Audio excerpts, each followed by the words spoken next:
recording. So let's offer our prayers to the founder Acharya of International Society for Krishna Consciousness, His Divine Grace A.C. Bhaktivedanta Swami Srila Prabhupada. So this is the Mangalacharan prayer, and we will follow this with the Prabhupada Pranam. So join me if you know the prayer. You can also read it together with me. Om Ajnana Timirandasya Jnananjana Shalakaya Chakshurumilitam Yena Tasmai Shri Guruve Namaha. Nama Om Vishnupadaya Krishna Prestaya Bhutale Srimate Bhakti Vedanta Swami Niti Namine. Namaste Saraswati Devi Gauravani Pracharine Nirvishesha Sunyavadi Paschatya Deshatarine.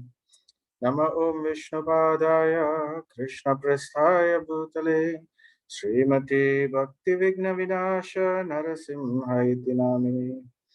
Mukam karoti vachalam pangum langayatim girim yatkripa tamaham vande Shri Guru Dinatarinam Paramananda Madhavam Sri Chaitanyam Ishwaram. Om Tat Sat. Let's say this prayer together and chant Hare Krishna Mahamantra 3 times after this. Jaya Sri Krishna Chaitanya Prabhu Nityananda Sri Advaita Gadadhara Sri Vasadi Gaura Bhakta Vrinda. Hare Krishna Krishna Krishna Hare Hare Hare Rama Rama Rama Hare Hare. Hare Krishna Krishna Krishna Hare Hare. Hare Rama Rama Rama Hare Hare. Hare Krishna Krishna Krishna Hare Hare. Hare Rama Rama Rama Hare Hare. And Om Namo Bhagavate Vasudevaya. Om Namo Bhagavate Vasudevaya. Om Namo Bhagavate Vasudevaya. Om Tat Sat. Hare Krishna. So we are now in week 2 of the Gita Gyan level 2. So just to recap a little what we discussed last week, all right? And then we will move on from there. So we began with the first verse of the Bhagavad Gita, Dhritarashtra Uvacha. Anyone has, okay, never mind. Dhritarashtra Uvacha, Dharmakshetre Kurukshetre, Sama Veda Yuyutsavaha, Mamaka Pandavaschaiva, Kim Akurvata Sanjaya. So we talked at length about the character of Dhritarashtra, how he is blind materially as well as morally as well as spiritually.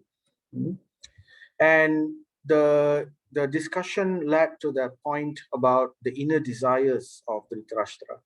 So what he really wanted, which was not really dharmic according to scriptural injunctions. So we have inner desires. So why he had such inner desires? Because ultimately he wanted to achieve something out of it. So we had a discussion on the object of what we all are looking for. Everyone has desires, isn't it? We all have wishes. We all want something in life, right? So we want either material success or we want some kind of achievement. So basically, it falls under the categories of power, intelligence, wealth, or health, or what else? Fame. So why do we want these things? Ultimately, because we are all looking for happiness. So what are we really searching for ultimately? Why do we do what we do? Why do we make the decisions in life? It's because we think that by acting in such a way or by looking for such certain things, we will actually get happy. So then, but this is a natural thing. Everyone is hankering for happiness because by nature we are happy. What do I mean by that? By nature we are happy. Because we should know that we are not the body, we are the soul. And there is a nice verse from the Vedanta Sutra. Anandamayo Vyasat. Anandamayo Vyasat means Ananda. We are all, the spirit soul's natural quality is always looking for happiness, is always blissful. Not looking, he is blissful. The soul is blissful. That is the nature of the Atma, Anandamaya Vyasa. So because the Atma is blissful, but in this material world, we have this material body.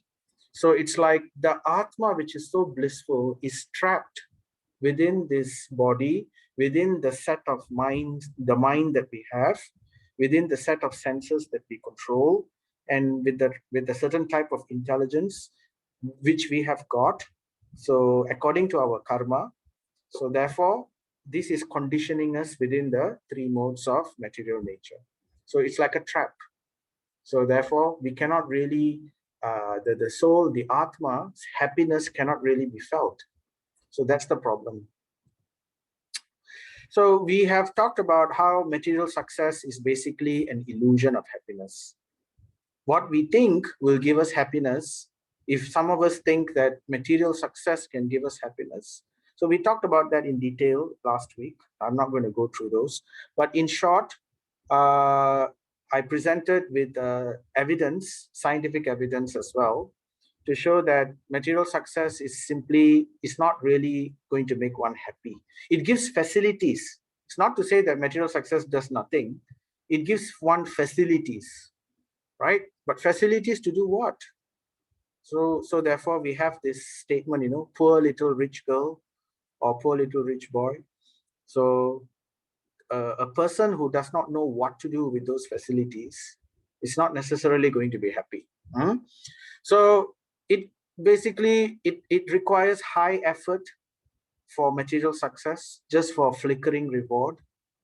It does not last, right? It's a retail therapy. You may achieve it, but then it's not something which is going to sustain one's happiness. It becomes stale eventually. Limited capacity to enjoy. We want to enjoy, but our body and our mind and our senses can only take so much. So limited capacity to enjoy in this human body. And it's illusory. It is just a distraction.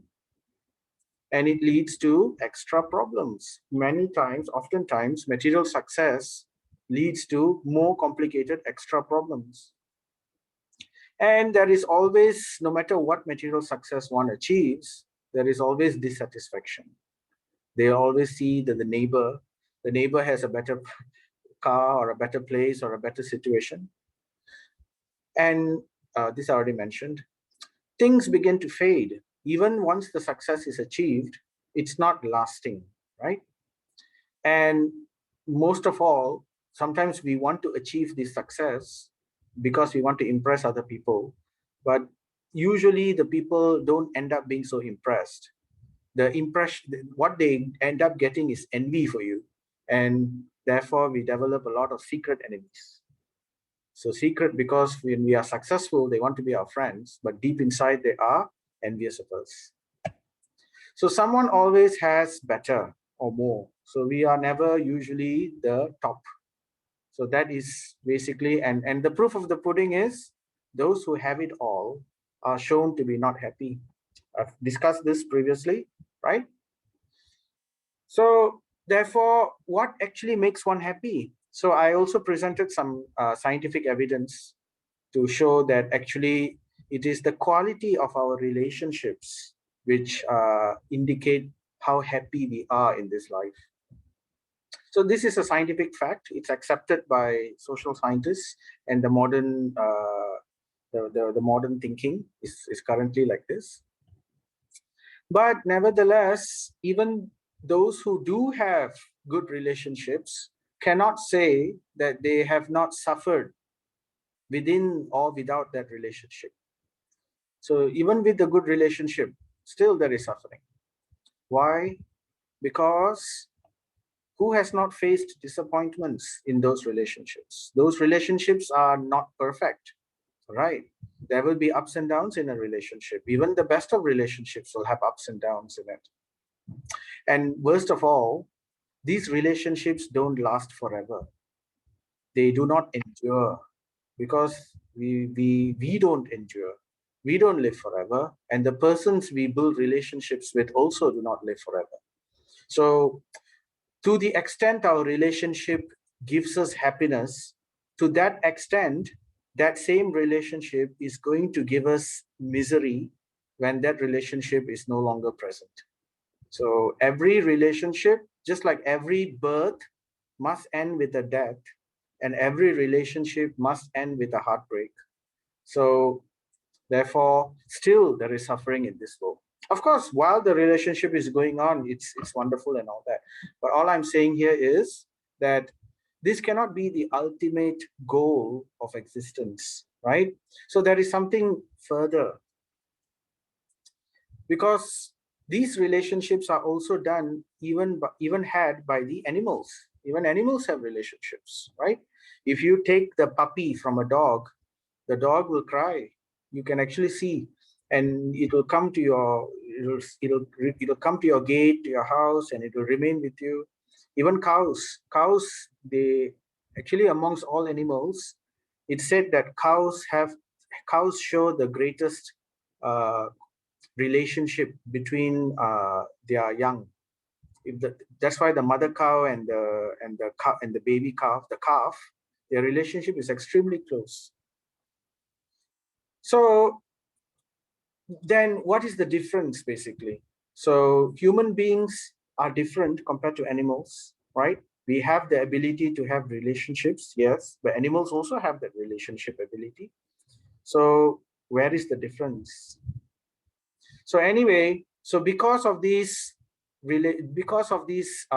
miseries and problems in life, Arjuna had the same position.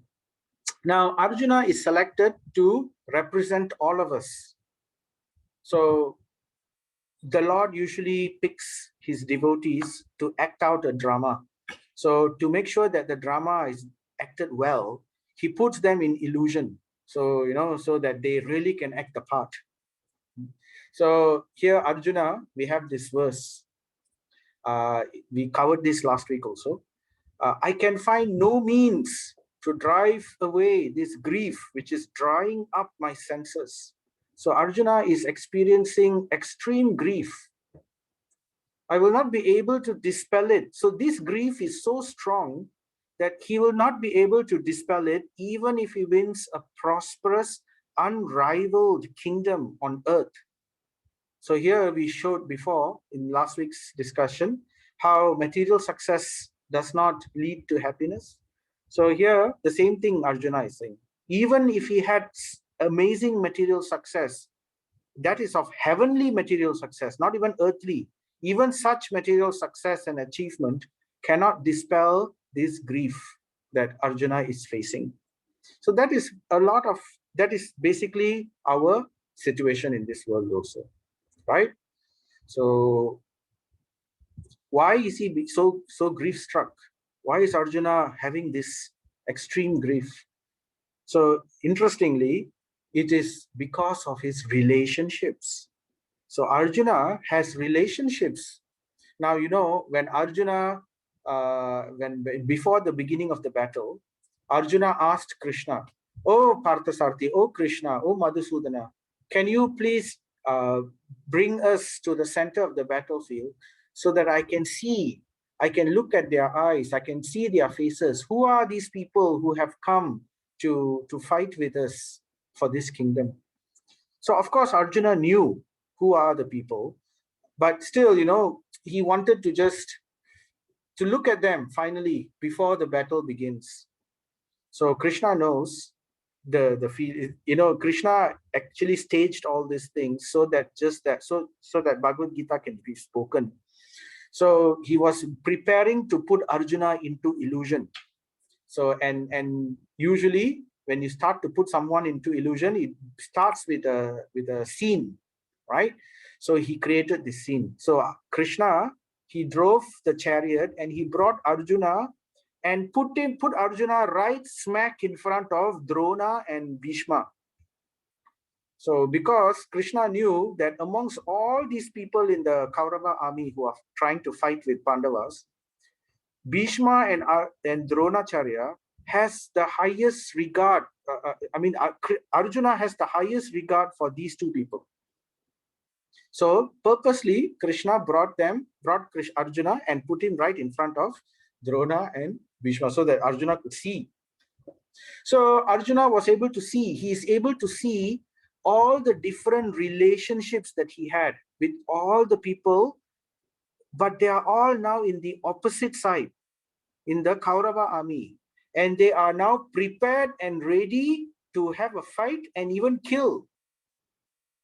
So he could see his people, like, or this describes all the different relationships one could have. Arjuna saw his grandfather, Bhishma, and others who are also in the same level as the grandfather, like Somadatta. And then Arjuna saw father figures like Bhurishrava. Of course, he did not have a father because Pandu passed away, but there were uncles, who are like the father. So Bhurishrava is one of them. Now, these names were all mentioned in the Bhagavad Gita, just to indicate the power of relationships. Then Arjuna saw his teacher, Dronacharya, Kripacharya, right? And Arjuna saw people who are equivalent to who he considers his brothers, like Duryodhana, though they are cousins, but the relationship is like as if they are brothers. That's how Arjuna saw it. And then Arjuna saw people who were like his sons, the sons of his brothers or the sons of his cousins. Like, for example, Lakshmana.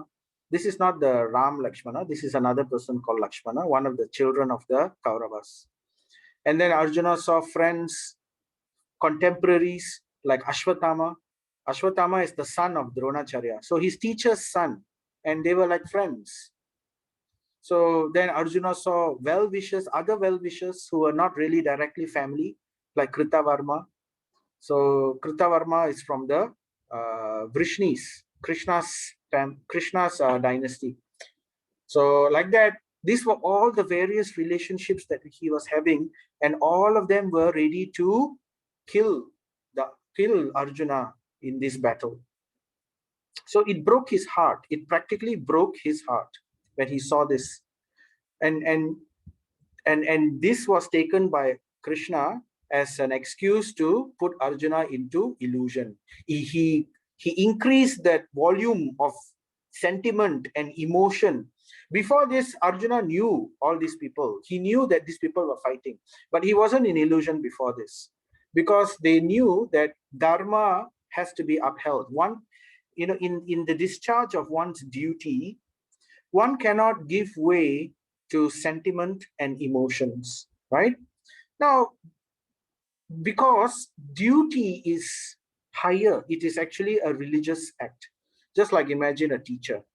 If a teacher were to come and teach, he cannot come and say that, I like this student or I don't like that student. This student gives me Teacher's Day gifts, so I like him, so therefore I will give him extra, I will smile at him more, I will be more partial. So that kind of thing shouldn't be there.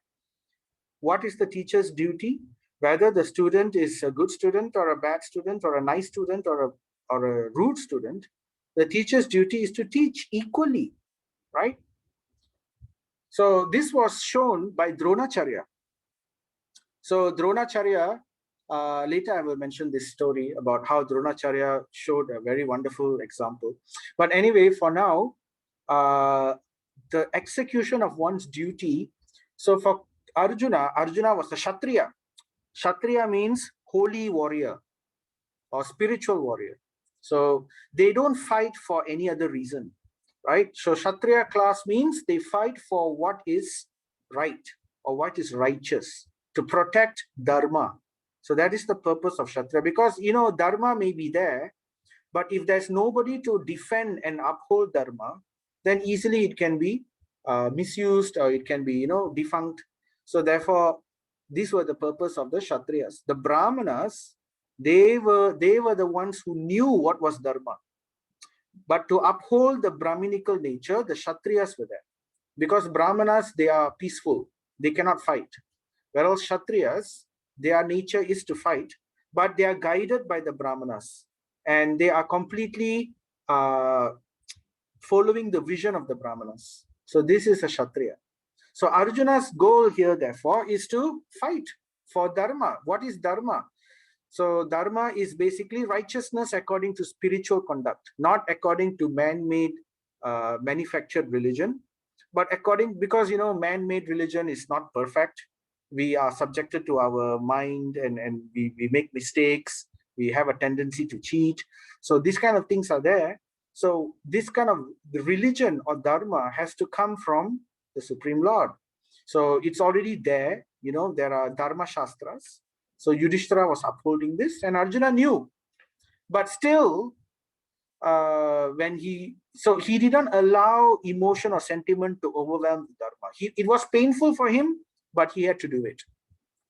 But now, Krishna purposely evoked that sentiment. He fanned that sentiment of when he saw all these people waiting to fight him, he fanned that sentimentalism to the maximum, and he put Arjuna into illusion just so that Bhagavad Gita can be spoken. So the idea is Arjuna here is representative of all of us. So he is now in very great distress and grief, and he's like, he's in very much he's looking, where is happiness? How is this possible? What is happening? Why should I do such things? So we are all in the same boat. We are all looking for happiness in this life, right? And we are doing one thing to another, trying to see what can actually make us happy. But the problem here is we are all looking for that happiness in the wrong place. So last week we talked about how, the story about even in the Gita Gyan first level, we talked about the lost necklace, right? The necklace, and how the necklace was reflected on the water. So similarly, we are trying to grasp a reflection of the real happiness. So if we try grasping reflection, can we ever achieve that? We will be frustrated. So just like the fish out of water. So this was also described last week. So we are looking for happiness in the wrong place, in the wrong way. And we also mentioned last week how all happiness in the material world has a beginning and an end. So the Sanskrit term for this beginning and ending happiness is called Suka. Suka. In Tamil also, we say Sugam, comes from the Sanskrit word Suka. So Suka has a beginning and has an end. But happiness in Krishna is unlimited and there is no end. So what kind of happiness is this? So there is a difference. We don't call this happiness Sukha. We call this Ananda. So that's the difference between Sukha and Ananda. What's that difference? Sukha is material. It has a beginning and an end. Whereas Ananda is eternal. That is part of the soul. That's why Anandamaya Vyasat. So the soul's nature is Ananda, not Sukha. So where to find this Ananda? So the spirit soul can be happy only in the association of the supreme living being, the personality of Godhead, and nowhere else. So this is where we can get Ananda. Ananda is achieved when we link to that supreme being, either in the form of Brahman, or in the form of Paramatma, or in the form of Bhagavan. So when we link that way, it's like, it's like a fan. Let's say the fan or the blender is not connected to the socket, the electric socket. So, the fan can sometimes move on its own if there is a wind, someone blows the wind, or someone tries to push the fan, then for a while it can move, right? But unless it's connected to the electric socket, right, then it cannot really work. So unless we are plugged, unless the Atma, we, the souls, are plugged to that supreme soul, Paramatma, or to Bhagavan, or to Brahman. So if you are not plugged with them, then we do not cannot experience this Ananda. So what is this plugging? This plugging process is what we describe as developing a perfect relationship. Now we talked about how relationship brings us happiness, right? It brings us material happiness, but we are going to use the same relationship and we are going to plug it to God. So whereas in our bodily platform, we have material relationship, which has an end and a beginning and an end. So why not plug that relationship to the Supreme Lord, who is eternal? Don't we think that we will get eternal Ananda, unending bliss, if we can only have that kind of relationship? So this process of trying to have a relationship with God is called yoga or bhakti. Okay, so that is the discussion of what Bhagavad Gita is all about. It's all about how we can experience that eternal happiness. So human life is meant for attaining eternal and unlimited happiness by spiritual realization. So that's the speciality of human life. This is the difference. You know, the animal feels pain. We feel pain. The animal feels happiness. We feel happiness. The animal eats. We eat. The animal mates. We mate. The animal defends. We also defend and fear. The animal sleeps. We also sleep. The animal has family. We also have family. The animal feels separation with its loved ones, dear ones. We also feel that same separation. So, but what is that difference then? The animal tries to collect food for itself. The animal tries to create its territory. The animal tries to establish boundaries. The animal tries to fight its enemy. We all also do that. But what is that difference? The difference is only in the human life, we can actually attain spiritual realization. We can actually learn how to connect with God. Now, an animal cannot do that. So that's the problem. So that's the reason this human life is very special. Difference. Only in human beings we can have religion, we can have dharma, higher dharma. But you know, you might argue, oh, yo, dharma, religion has caused so much of misery, pain to the people in the world, right? That's because religion has been hijacked. It has been hijacked for various other purposes, such as greed, such as it has become a political tool. Just like, you know, we have an eye. If let's say our eye has gotten a disease, cataract or some kind of, you know, pain or whatever, it's very painful, it's causing, oh, my eye is so painful, so therefore I close my eyes.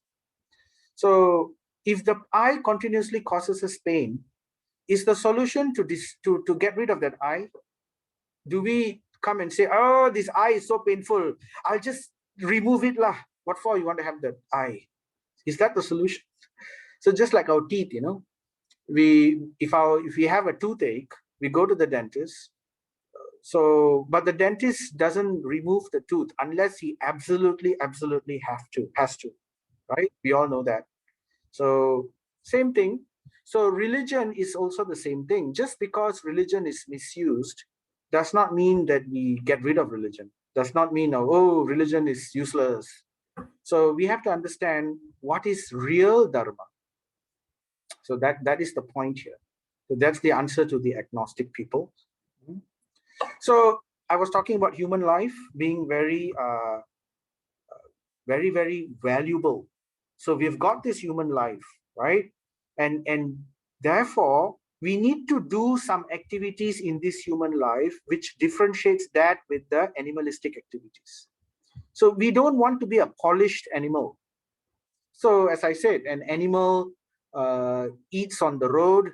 We eat with plates and spoons and forks and chopsticks and whatnot on a dining table, you know, but the activity is the same, eating. The animal mates on the street, but we will have elaborate arrangements, right?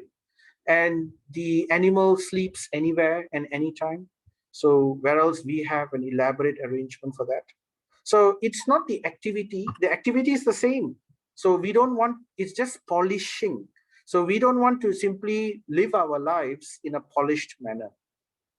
So that difference is here. So human life is not meant for sense gratification, because like it or not, the animals have capacity for much more sense gratification than we can ever hope for, right? So that was also discussed previously. For example, if you have a car, like, a very nice car, right? What would you use this car for? Would you use this car to plow the field? The car can plow the field, right? Let's say if you have a field, you want to plow the land, plant things, right? Basically, you need an engine. You need something to, move. You need some power. This car is very powerful. Oh yes, 5,000 cc capacity, maybe 600 horsepower or something like that. It's very powerful. You pay a lot of money. So what do we do with this car? Do we use it to plow the land? So if someone were to do like that, wouldn't we say, "Ayo, what a waste! You're using a McLaren or a Bugatti to plow the land. Oh, what a waste!" So that's precisely the same point about human life. So if we have a human life and we use this only for eating, mating, sleeping, and defending, or material success, basically to achieve these things, so the sages are saying, "Oh, what a waste! You have wasted this valuable human life." Another example is like, you're using a Rolls Royce or a Mercedes Benz to carry rubbish from one place to another. So a waste, right? So sometimes we have facilities. So according to our karma, because we are actually Atma, and we have been in this spirit, we have been in this world for many, many, many, many lifetimes. So accordingly we have got so much of desires, which we bring it to our each life after life. And we have our karma, because we do certain things which we shouldn't do, and because of that we are punished. So therefore in this life we don't get certain things the way we want it. So some people, due to a good karma, they have better life, they have better situation. So these are all basically facilities only. So just like, a government person, or, like this is the Queen of England.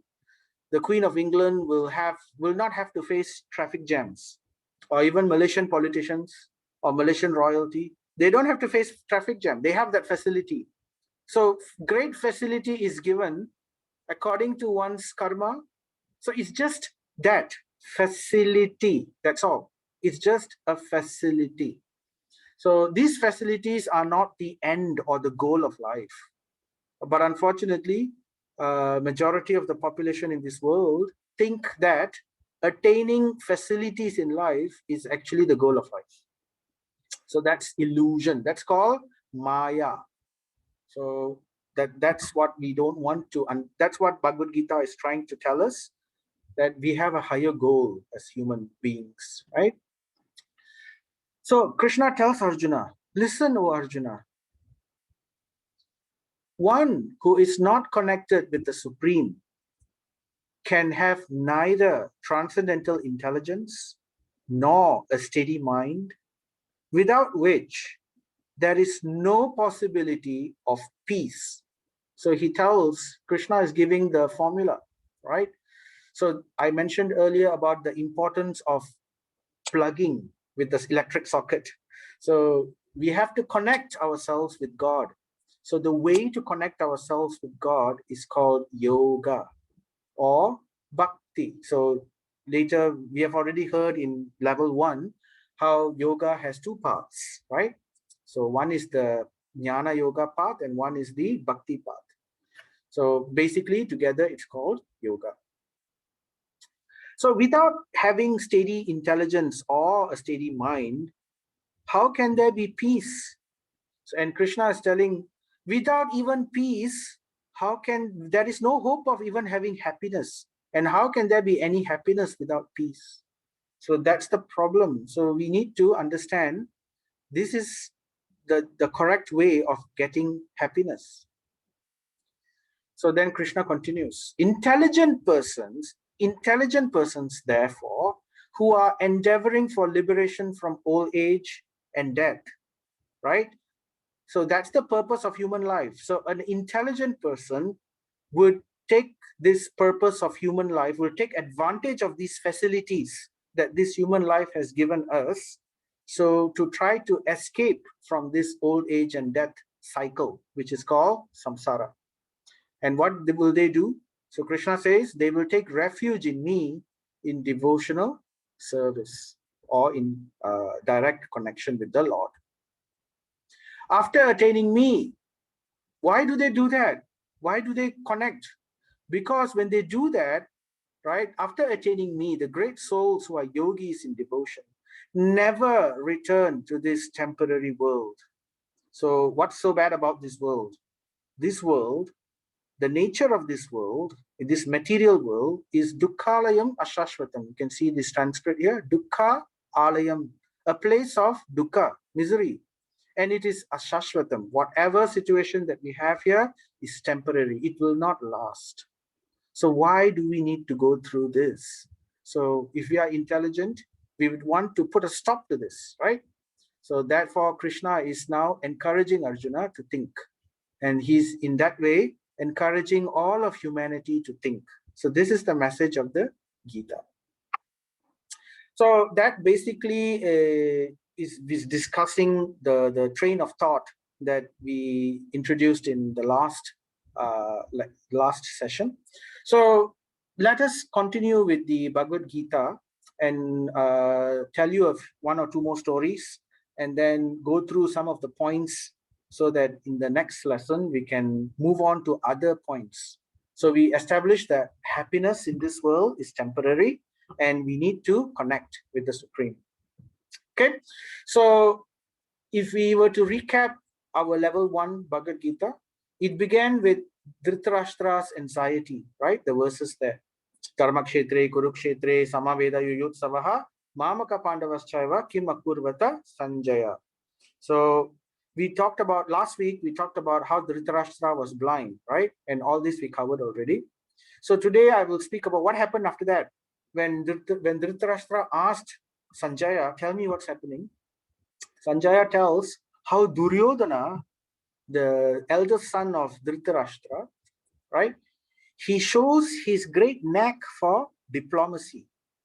Now, diplomacy means to be very cunning and very intelligently manipulate people to position them where you want them to be so that you can get something out of this.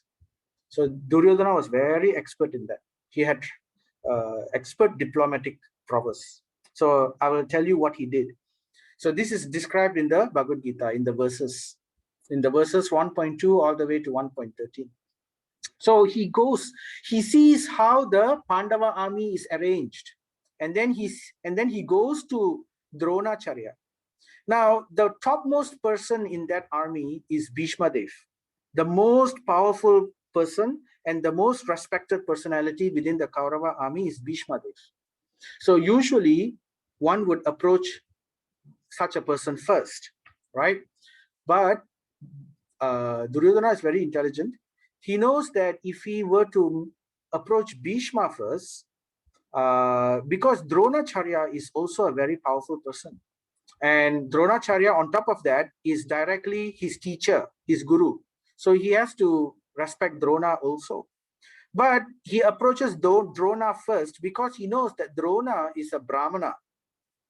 And in the society, the Brahmana is supposed to be higher.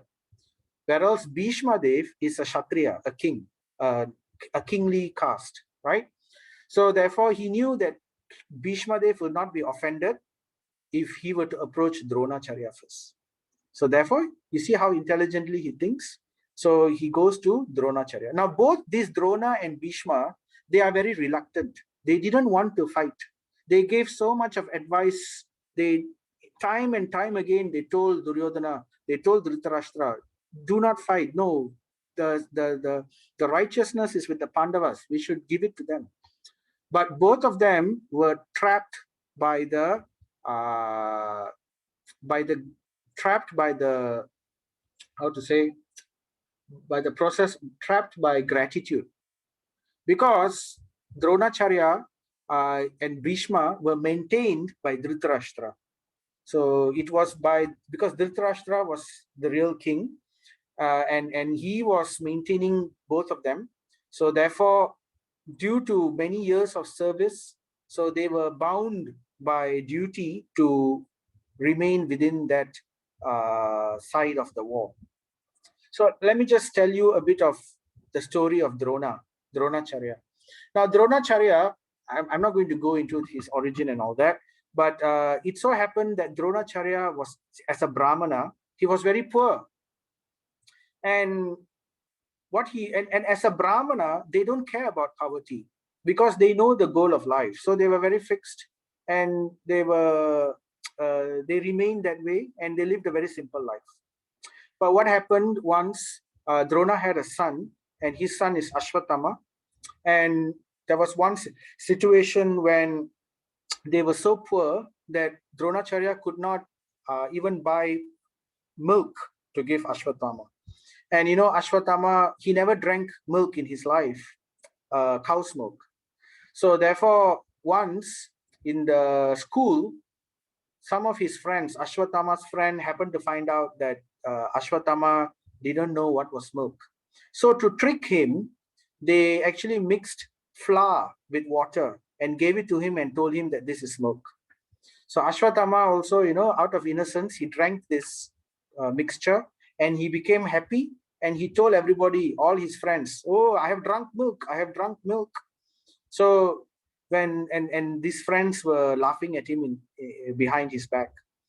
And when somehow Dronacharya, the father Drona, he came to hear about this situation, he became very pained in his heart suddenly.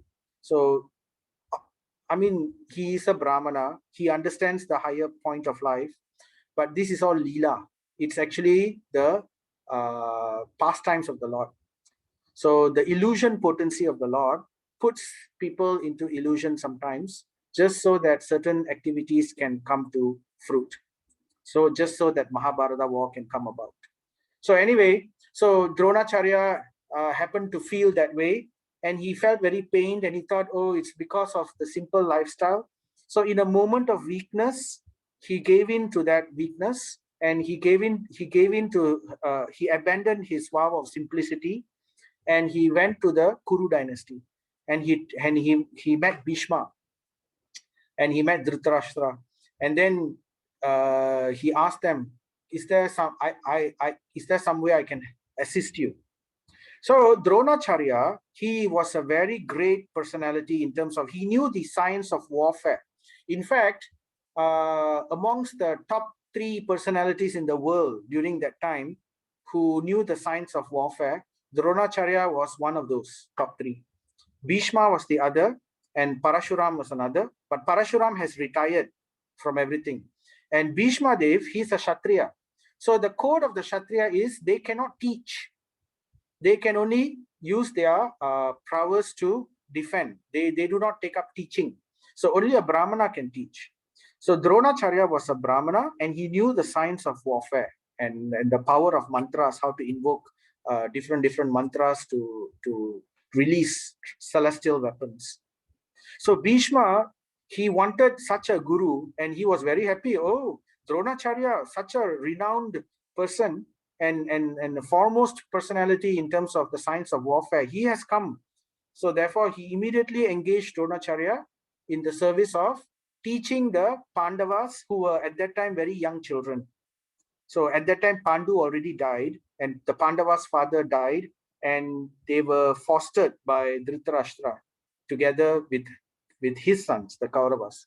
So he thought, okay, the Kuru dynasty has to progress. So it's wonderful, it's fortuitous that Dronacharya came. I will now engage him as the teacher. So this is how Drona, in one sense, you could say, sold his soul to Dhritarashtra. So, from then onwards, he was maintained by Dhritarashtra's kingdom for many years. So, therefore, Dronacharya was maintained. So that's the reason he had to fight in the other side, the Kaurava side. Now, despite that, Drona never gave in to only that one weakness which he had. but every other Brahminical quality he had with him. He could discern, he had amazing intelligence, and he was very broad-minded. So why he was broad-minded? So there's a pastime. Actually, once when Drona was young, when they were learning in the Gurukul, when he was very young boy, he had a classmate in the Gurukul. Gurukul is like the traditional place where they are taught.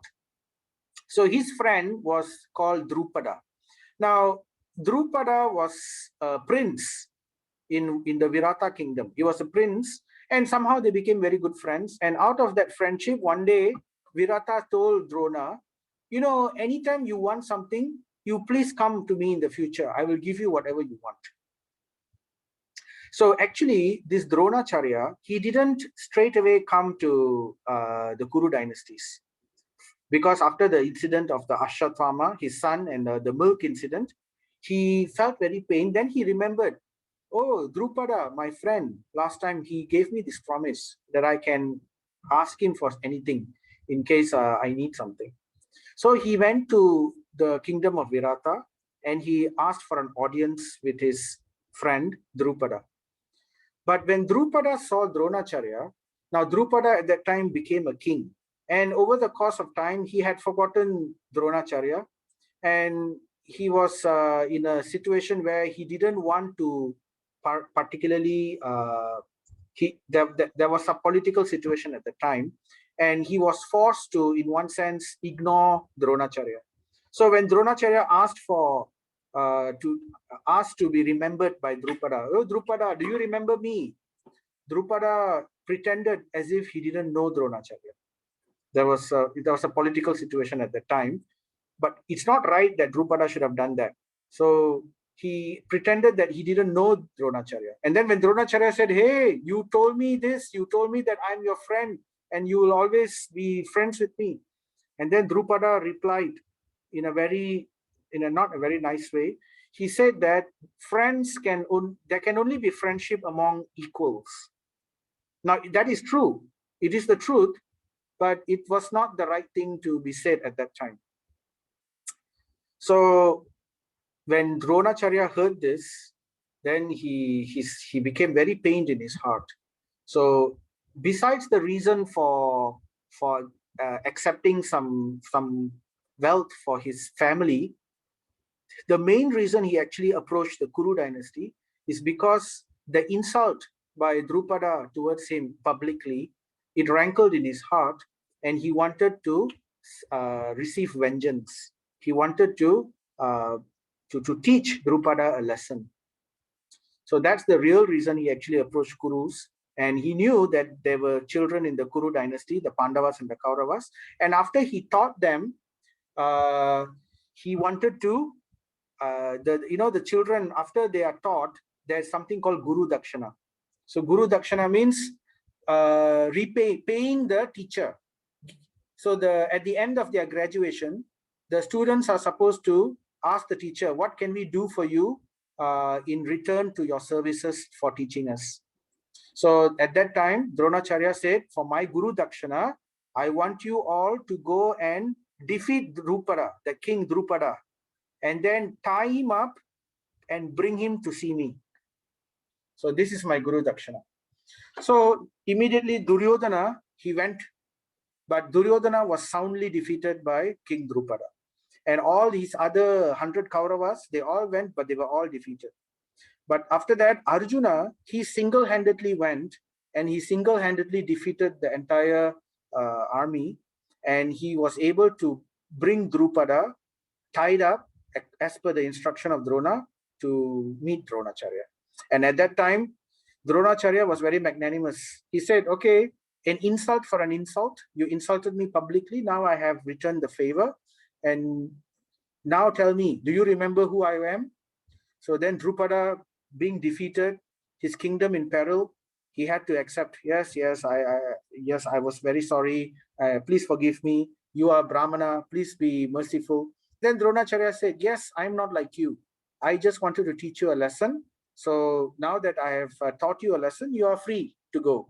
But you told me last time that I will have half your kingdom, but I don't want sorry, he told that I can have anything that I wanted, but I don't want your kingdom.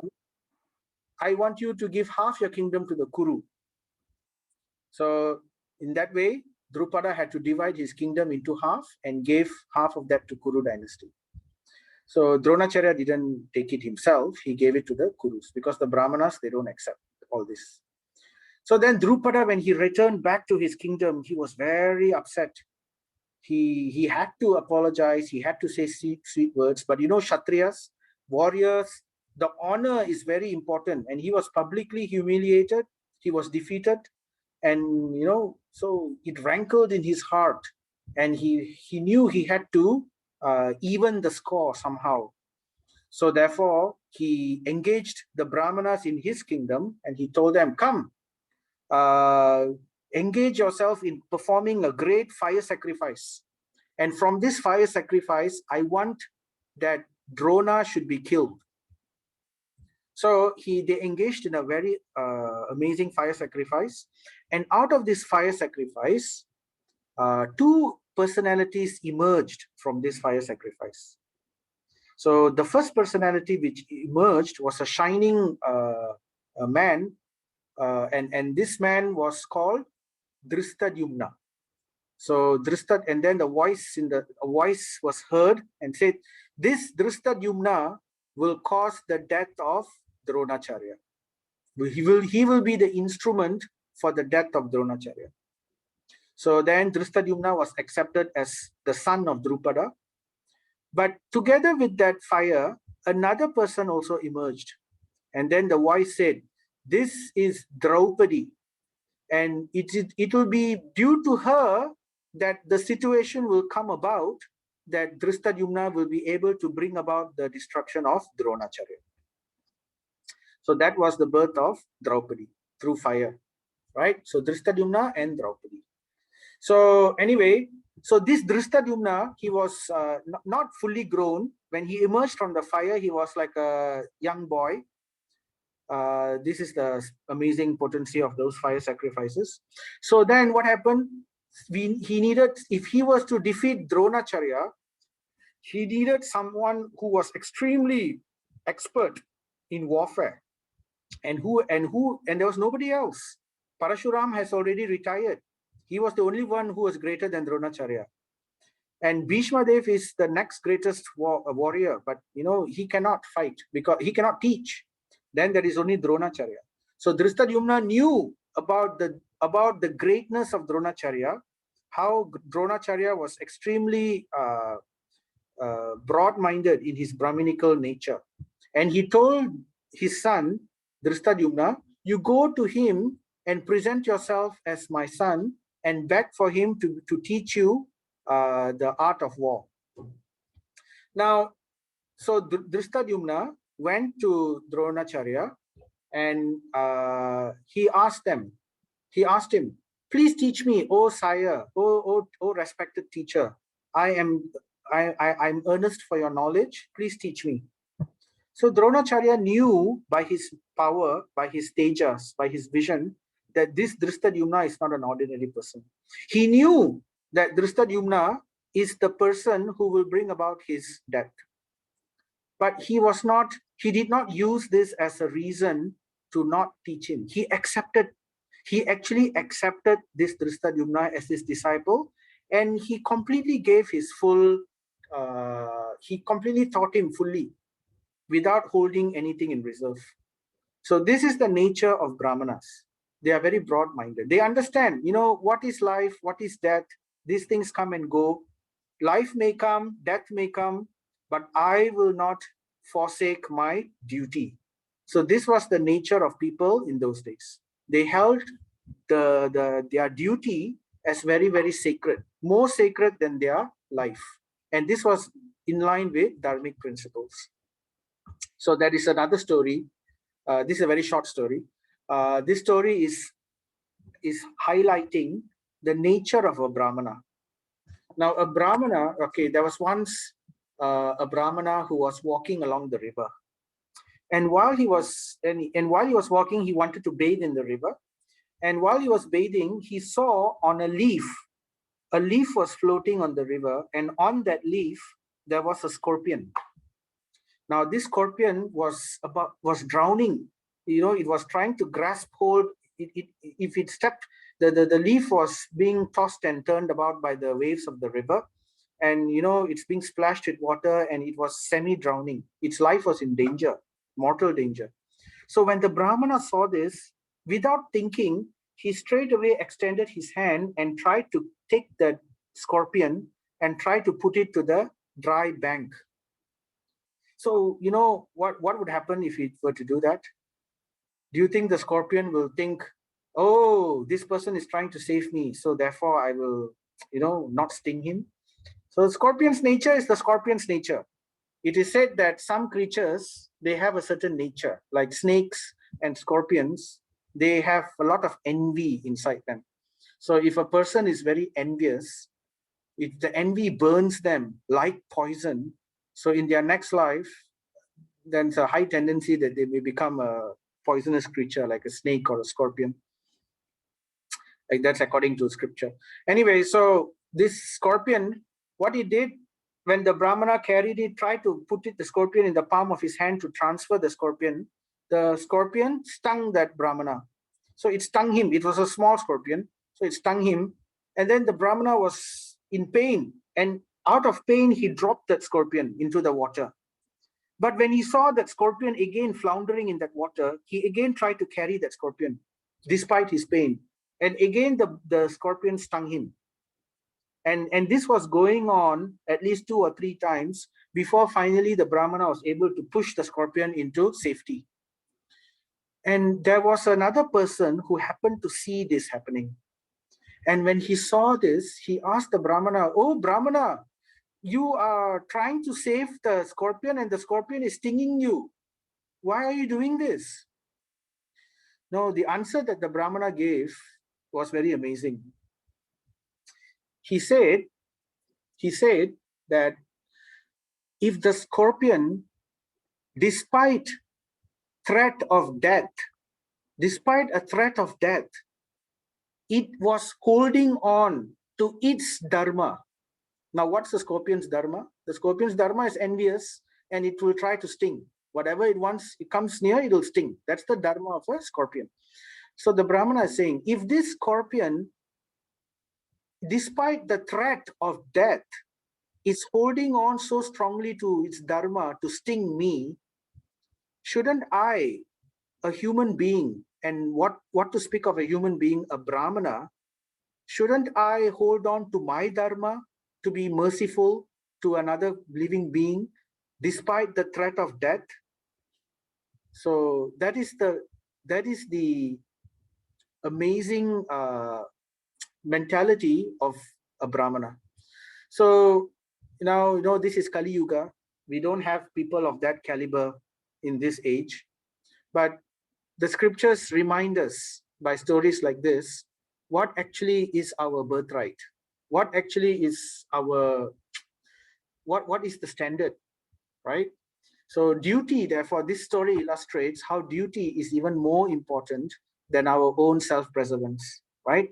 So like that, Dronacharya, back to our story, to the Bhagavad Gita, Dronacharya, he showed he was extremely open-minded, and he taught Drishtadyumna. And now Duryodhana, during this, now the Mahabharata war is about to happen. So Duryodhana is telling Dronacharya, he approached Dronacharya and he told him, "My dear teacher," he told Dronacharya, "my dear teacher, respected teacher, just see how this Pandavas army is so expertly arranged in formation by your intelligent disciple Drishtadyumna." Can you understand the purpose behind what Duryodhana is trying to say? He's trying to tell Dronacharya, "Oh Dronacharya, because you were not, you were so open-minded and you didn't bother about your own death and everything. You thought you gave your full knowledge to this Drishtadyumna, and this Drishtadyumna was able to arrange this army now against you, against us, and you are part of us now. So Just like how you were lenient to him last time, so now don't be lenient to him. He didn't say this, but that was the message he was trying to pass to Dronacharya. Can you appreciate the diplomacy of this Duryodhana?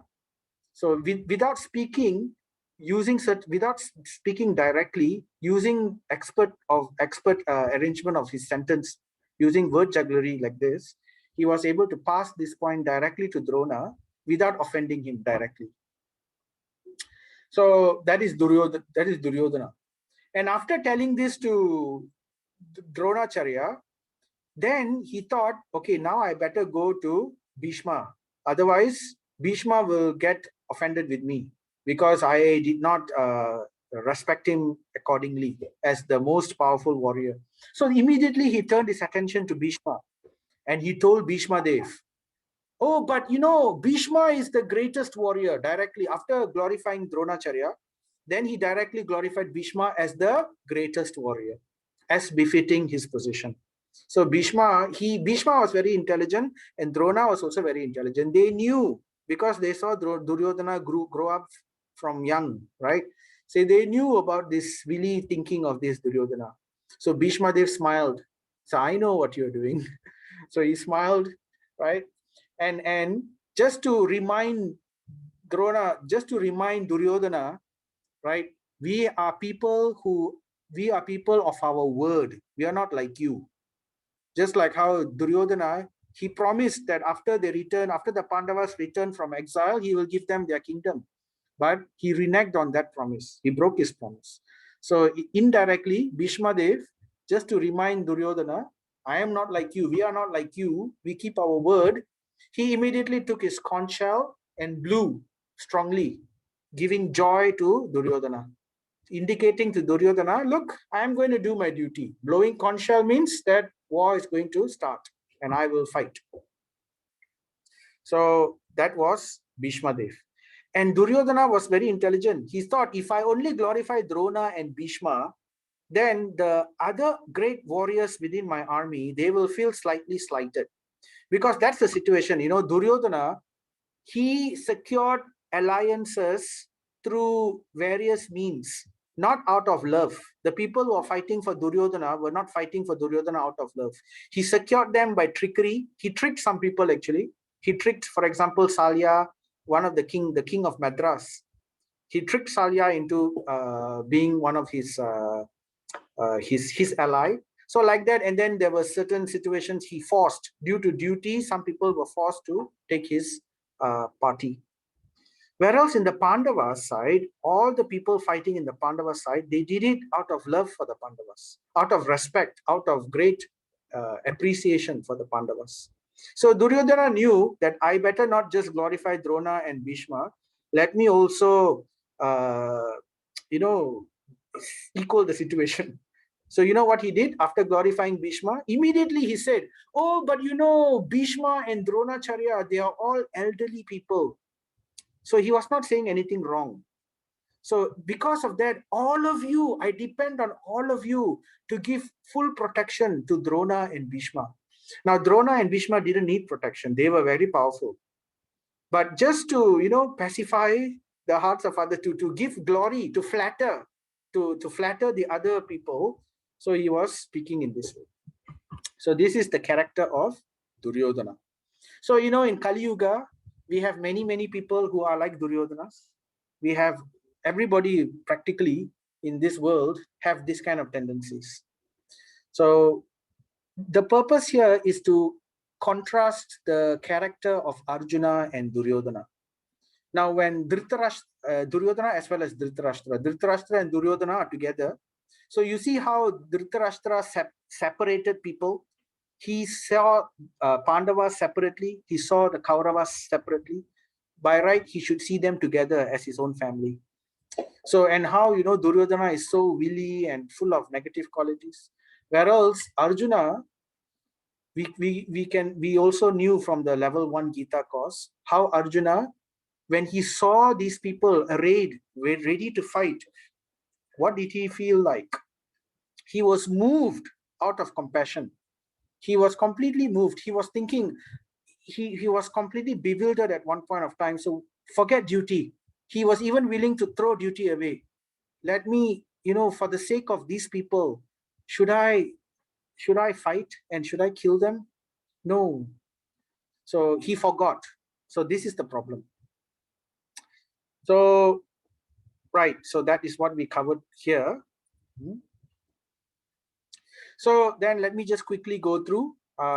It's 8:37 right now. So I will just quickly go through this. Signs of victory. So then we heard after that what happened, what were the signs of victory. Now this part is, we've already covered this properly in Gita Gyan level 1, right? There was Dharma Kshetri, the holy place of pilgrimage, which is a sign of victory for the Pandavas, for the righteous. And the word Madhava was used to denote Krishna in the Pandava side. So Madhava means husband of the goddess of fortune. Madhavi means Lakshmi, right? Madhava means husband of Lakshmi.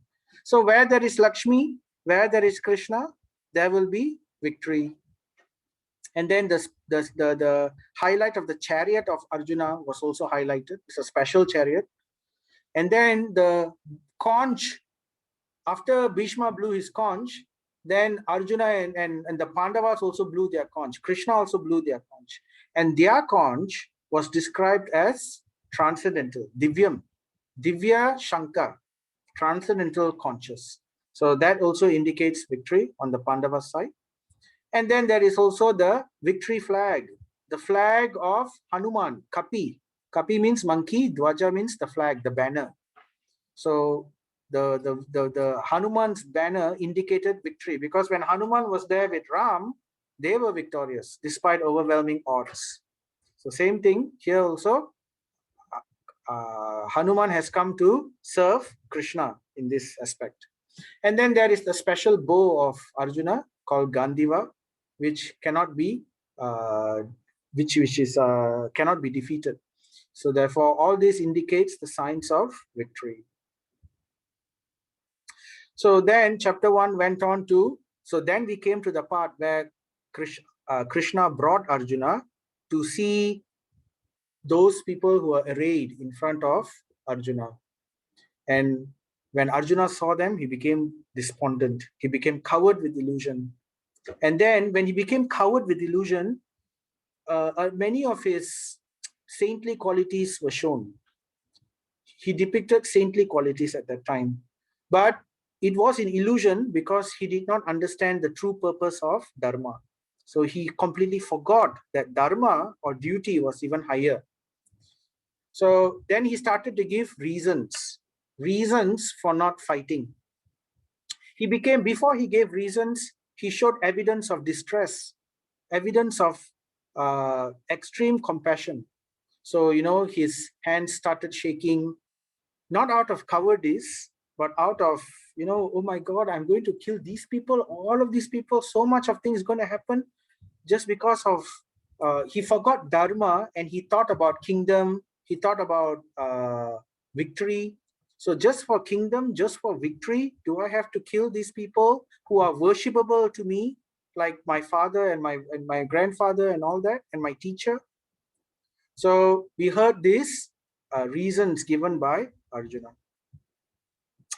So evidence of distress was discussed, reason of compassion. The first reason, if you remember from Gita Gyan level 1, there was an acronym which helps us remember.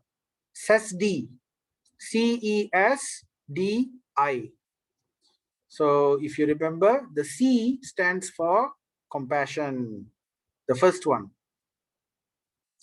So Arjuna was saying, how I cannot kill these people? Why should I kill? They are living relatives. So we will talk about this in the next session in detail. We will go through some of these and Krishna's counteracting arguments against these reasons in more detail. Okay. So basically, Krishna denounces his reasons. Arjuna gave these reasons, right? What were the reasons? Compassion. He rejects kingdom. He rejects enjoyment. I don't want this kingdom. I don't want victory. And then he argues, it is sinful for me to kill these people. And then he says also, what's the purpose of war? If we have war like this, so many people are going to die. And when so many people die, so many widows will be created. So many families will go without their husbands or their fathers, or elders will be killed. So, and then he argues, when elders are killed, then what happens? A lot of horrible, that's the beginning of social destruction. So we will talk about that in detail in the next session, right? So anyway, after giving all these reasons, Krishna rejects these reasons. So we will talk about that also next session. We don't have too much of time on that. So I will just skip them and I will move straight away to the end of it. Okay, so after rejecting Arjuna's arguments, Krishna tells one final thing. This one I will mention. Bhagavad Gita 2:11. He says, okay, this verse, not that verse. Okay, this verse. 2:2, chapter 2.2. Shri Bhagavan Uvacha Kutastva Kashmalam Idam Vishame Samupasthitham Anarya Jushtam Ashvargyam Akirti Karam Arjuna. The Supreme Personality of Godhead said, my dear Arjuna, how have these impurities come upon you? So Krishna doesn't accept Arjuna's arguments. You know, these arguments sound very plausible. It sounds very much, what's wrong with what Arjuna said? Arjuna said things which sound very correct. After all, what is purpose of war? Why should there be war? War is bad, is it not? Why should one fight? Why should one kill? Is it not bad? What Arjuna says is right. We should not kill. And then Arjuna is also saying, destruction of dynasty, compassion. Isn't compassion good? That what he says is right. But therefore, we need to understand the correct context of this usage. So there is context for all of these qualities. And we will explore these contexts in the next session in detail, right? So, but just for now, Krishna rejects these arguments that Arjuna gave. He says, the Supreme Personality of Godhead said, my dear Arjuna, how have these impurities come upon you? So he labels these arguments as impurities. It's interesting, right? We will talk about this in detail the next session, right? So he calls them anarya, justam, asvar, is kasmalam. Kasmalam means impurities, right? And he says they are not at all befitting a man who knows the value of life. So that's the point. That's the point here. Anarya. So anarya means Aryan. Aryan means one who knows the goal of life, one who knows the ultimate purpose of life. So anarya means opposite, one who does not know the ultimate goal of life. So a person who doesn't know the goal of life will talk like this, give sentiment, emotional, and he doesn't know what are the utility of all this, what is the utility, or when to use compassion, when to use violence. There is utility for all of these things. So a person who doesn't know this will not understand what to do, what not to do. They will confuse. They will simply take values as wholesale values. Oh, compassion. Yes, compassion is good. But there is a place for compassion. There is to understand compassion is always good. Yes. But one must know where compassion applies. So there is something called compassion for the body, and there is something called compassion for the soul. So one has to know the difference between this. So that is what Krishna will explain in the chapter 2. Okay, so they are not at all befitting a man who knows the value of life. So Arjuna is now speaking like someone who doesn't know the goal of life. So Krishna says they lead not to higher planets, but to infamy. So that is the Anarya Justam Ashvargyam Akirti. Kirti means fame. Akirti means infamy, right? So karam, cause. So this is what's going to happen out of what you're saying, Arjuna. So that's how the setting of the Bhagavad Gita begins. And from that point onwards, Krishna completely gives instructions in the Bhagavad Gita. Okay, so we will end here. We will explore some of these points in the next session. We don't want to rush it this time. So in level 2, we will explore them slowly. So it'll be nice if anyone has any questions, or if anyone has any comments, or would like to mention any points that they found interesting.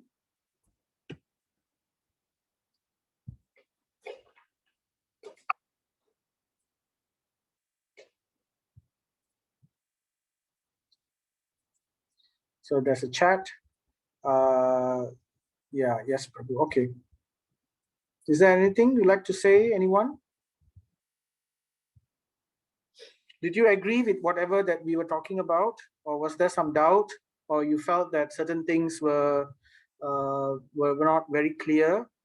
If there was, you can raise them up.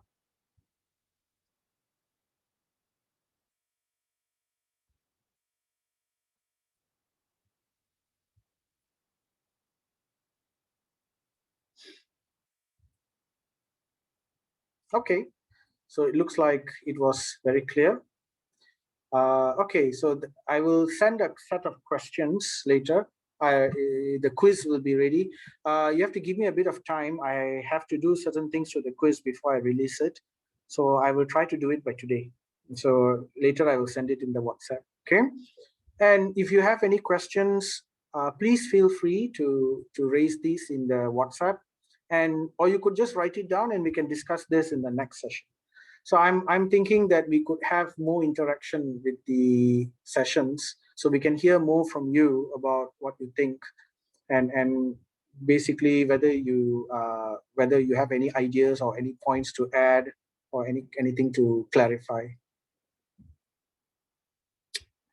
Okay, so if you're done over there, if there's nothing further to add, then we can just chant a little. So I'm thinking that in from today it's already 8:50. So I'm thinking that from next week onwards, we can sit together and we can chant one round of Hare Krishna Mahamantra. So, well, we can do it for various reasons. When we chant together, it's said that Harinam Sankirtan is the Yuga Dharma for this age, and chanting together it's more powerful than chanting alone. So chanting alone is good. We should do this every day. But when we have the chance, when we have the time, it's nice to sit together and chant. So it will take about maybe 7 minutes to more than 7 minutes. It will take about 10 minutes. So if we can bring our beads with us, we can do one round. Just chant one round, and we can dedicate that to, we can dedicate to, now currently so many horrible things are happening in this world.